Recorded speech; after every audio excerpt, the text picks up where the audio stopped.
Essula ey'okubiri.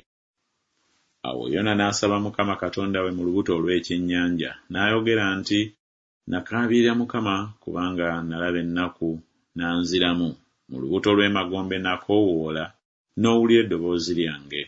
Kubanga wansuula mu buziba mu mutima ogw'ennyanja, amataba ne ganneetooloola, amayengo go gonna n'amasingisira go gaayita waggulu ku nze. Ne njogera nti, ngobeddwa mu maaso go, naye naatunuulira nate yeekaalu y'entukuvu. Amazzi gansaanikira era okutuuka ku bulamu, obuziba bwanneetooloola, endago zambikka ku mutwe gwange, ne nzika ensozi we zisibuka, ensi n'ebisiba byayo ne binzigalira emirembe gyonna. Naye oggyeemu obulamu bwange mu bunnya, Ayi Mukama Katonda wange. Emmeeme yange bwe yazirika mu nze ne njijukira Mukama, n'okusaba kwange ne kutuuka gy'oli mu yeekaalu y'entukuvu. Abo abassaayo omwoyo ku by'obulimba ebitaliimu balekayo okusaasirwa kwabwe.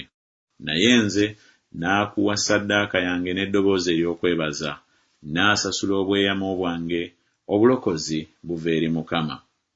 Awo Mukama n'alagira ekyennyanja ne kisesema Yona ku lukalu.